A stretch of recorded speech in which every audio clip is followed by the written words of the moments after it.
Chapter 64 The Beggar. The evening passed on.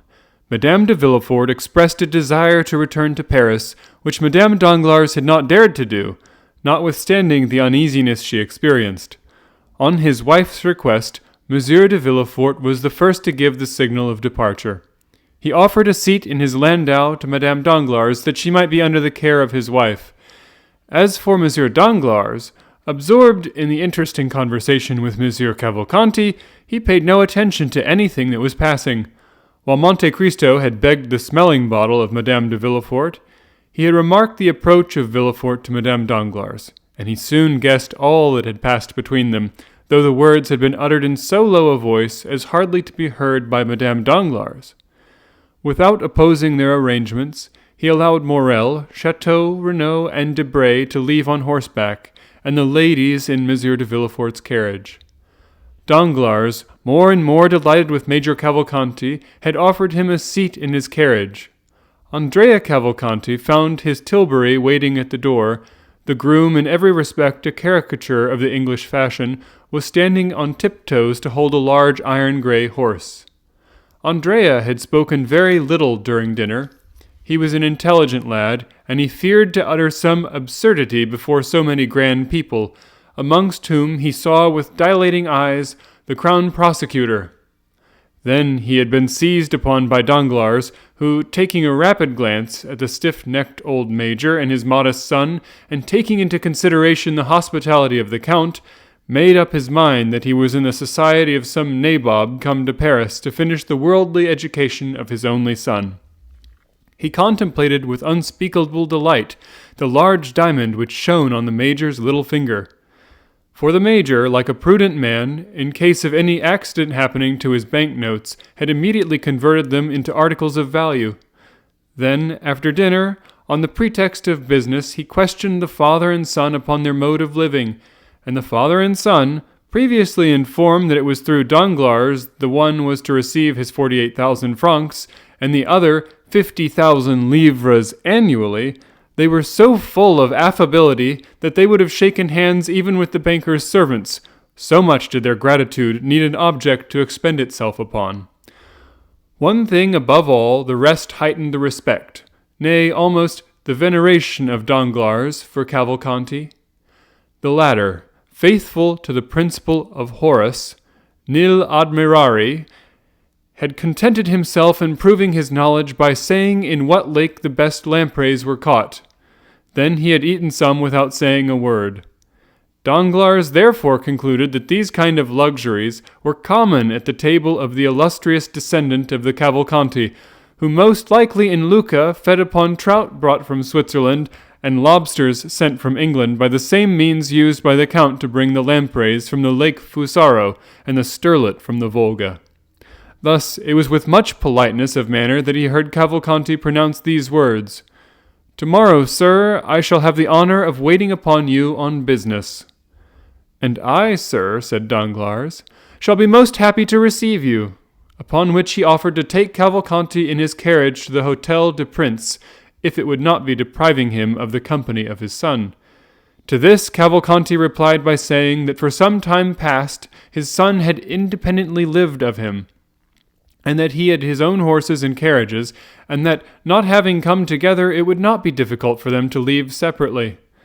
The major seated himself, therefore, by the side of Danglars, who was more and more charmed with the ideas of order and economy which ruled this man, and yet who, being able to allow his son 50,000 francs a year, might be supposed to possess a fortune of 500,000 or 600,000 livres.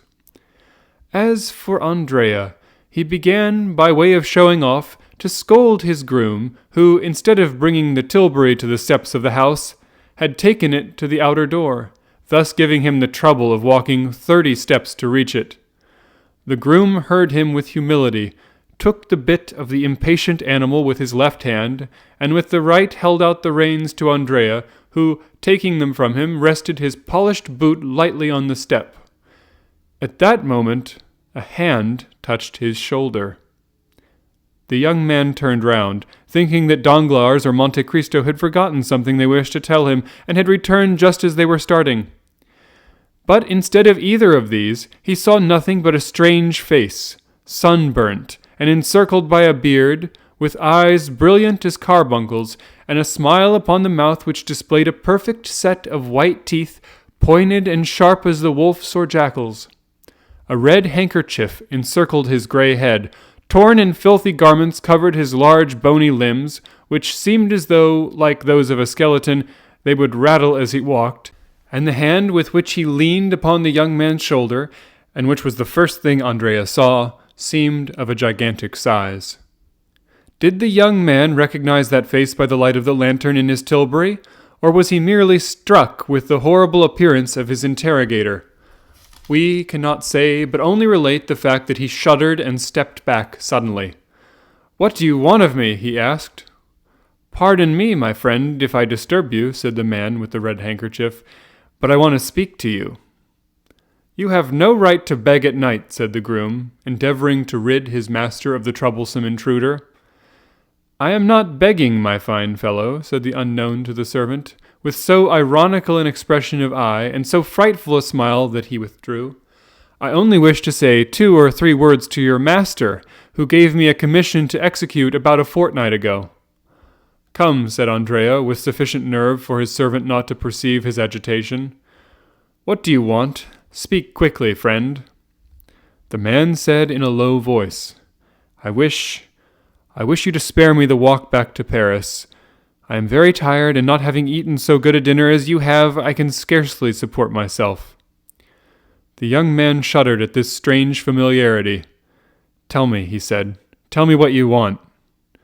"Well, then, I want you to take me up in your fine carriage and carry me back." Andrea turned pale but said nothing. "Yes," said the man, thrusting his hands into his pockets and looking impudently at the youth, "I have taken the whim into my head. Do you understand, Master Benedetto?" At this name the young man no doubt reflected a little, for he went towards his groom, saying, "This man is right. I did indeed charge him with a commission, the result of which he must tell me. Walk to the barrier, there take a cab, that you may not be too late." The surprised groom retired. "Let me at least reach a shady spot," said Andrea. "Oh, as for that, I'll conduct you to a splendid spot," said the man with the handkerchief. And taking the horse's bit, he led the tilbury to a place where it was certainly impossible for anyone to witness the honor that Andrea conferred upon him. "Don't think I want the honor of riding in your fine carriage," said he. "Oh, no, it's only because I am tired, and also because I have a little business to talk over with you." "Come, step in," said the young man. It was a pity this scene had not occurred in daylight, for it was curious to see this rascal throwing himself heavily down on the cushion beside the young and elegant driver of the tilbury. Andrea drove past the last house in the village without saying a word to his companion, who smiled complacently, as though well pleased to find himself traveling in so comfortable a vehicle. Once out of Auteuil, Andrea looked round, in order to assure himself that he could neither be seen nor heard, and then stopping the horse and crossing his arms before the man, he asked, "Now, tell me why you come to disturb my tranquillity." "Let me ask you, why you deceived me." "How have I deceived you?" "How? Do you ask? When we parted at the Pont du Phare, you told me you were going to travel through Piedmont and Tuscany, but instead of that you come to Paris. How does that annoy you?" "It does not. On the contrary, I think it will answer my purpose." "So," said Andrea, "you are speculating upon me?" What fine words he uses! "I warn you, Master Caderousse, that you are mistaken." "Well, well, don't be angry, my boy. You know well enough what it is to be unfortunate, and misfortunes make us jealous. I thought you were earning a living in Tuscany or Piedmont by acting as Facchino or Cicerone, and I pitied you sincerely, as I would a child of my own. You know I always did call you my child." "Come, come, what then?" "Patience, patience." "I am patient, but go on." "All at once I see you pass through the barrier with a groom, a tilbury, and fine new clothes. You must have discovered a mine, or else become a stockbroker." "So that, as you acknowledge, you are jealous?" "No, I am pleased. So pleased that I wished to congratulate you. but as I am not quite properly dressed, I chose my opportunity that I might not compromise you." "Yes, and a fine opportunity you have chosen," exclaimed Andrea. "You speak to me before my servant." "How can I help that, my boy? I speak to you when I can catch you. You have a quick horse, a light tilbury. You are naturally as slippery as an eel. If I had missed you tonight, I might not have had another chance. You see, I do not conceal myself." "You are lucky. I wish I could say as much. I do conceal myself, and then I was afraid you would not recognize me, but you did," added Caderousse with his unpleasant smile. "It was very polite of you." "Come," said Andrea, "what do you want?" "You do not speak affectionately to me, Benedetto, my old friend. That is not right. Take care, or I may become troublesome." This menace smothered the young man's passion. He trotted his horse on. "You should not speak so to an old friend like me, Caderousse, as you said just now. You are a native of Marseille. I am— Do you know, then, now what you are?" "No, but I was brought up in Corsica. You are old and obstinate. I am young and willful. Between folks like us, threats are out of place. Everything should be amicably arranged. Is it my fault if fortune, which has frowned on you, has been kind to me?" "Fortune has been kind to you, then? Your tilbury, your groom, your clothes are not, then, hired? Good. So much the better," said Caderousse, his eyes sparkling with avarice. "Oh, you knew that well enough before speaking to me," said Andrea, becoming more and more excited. "If I had been wearing a handkerchief like yours on my head, rags on my back, and worn-out shoes on my feet, you would not have known me. You wrong me, my boy. Now I have found you, nothing prevents my being as well-dressed as anyone, knowing as I do the goodness of your heart. If you have 2 coats, you will give me one of them. I used to divide my soup and beans with you when you were hungry." "True," said Andrea. "What an appetite you used to have! Is it as good now?" "Oh, yes," replied Andrea, laughing. "How did you come to be dining with that prince whose house you have just left?" "He is not a prince, simply a count." "A count? And a rich one, too, huh?" "Yes, but you had better not have anything to say to him, for he is not a very good-tempered gentleman." "Oh, be satisfied. I have no design upon your count, and you shall have him all to yourself."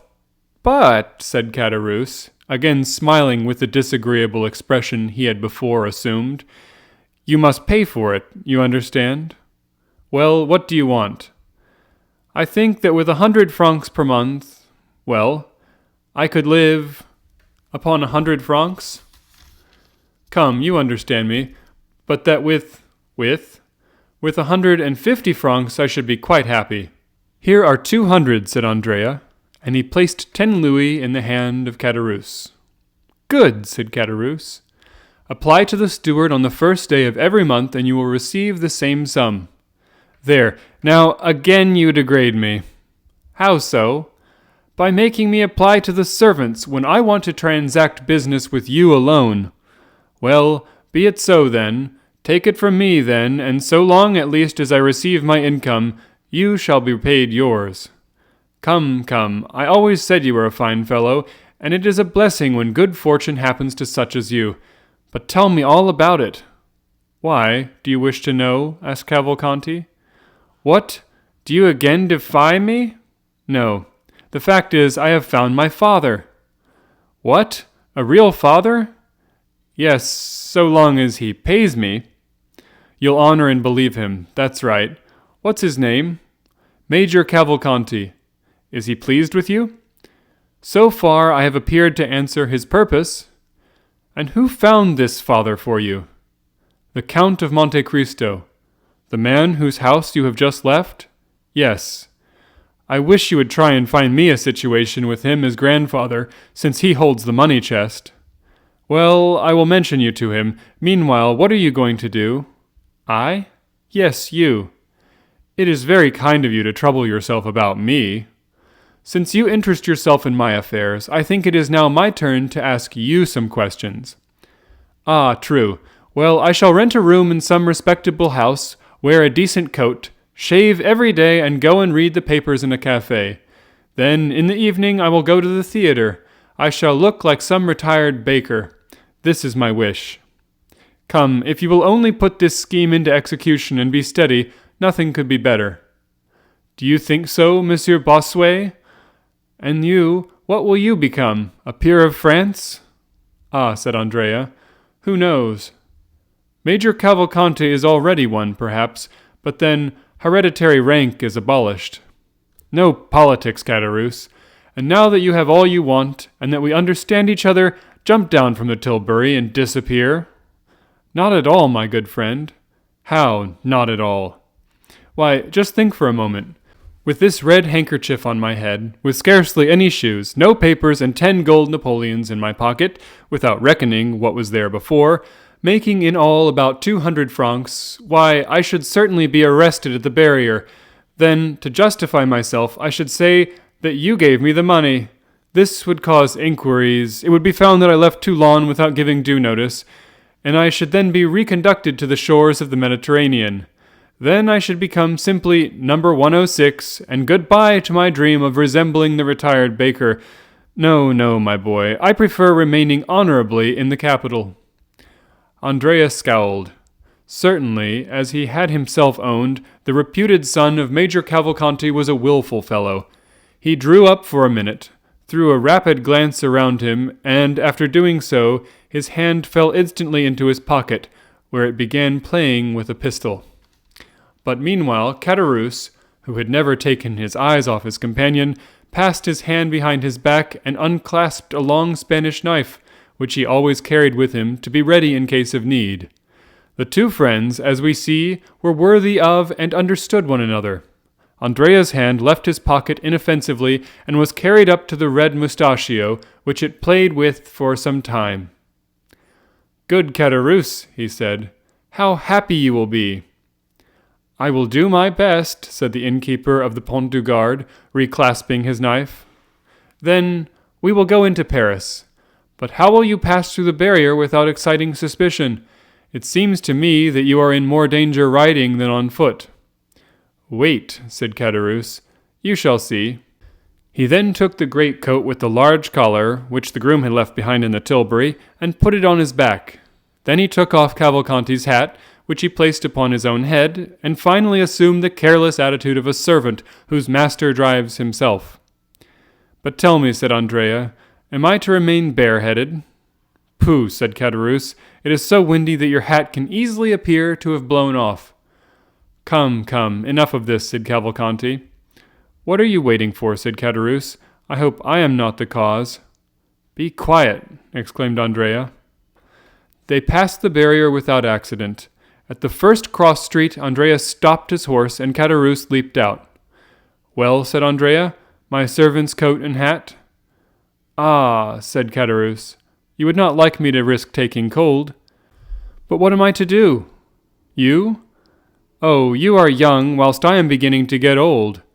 Au revoir, Benedetto." And running into a court, he disappeared.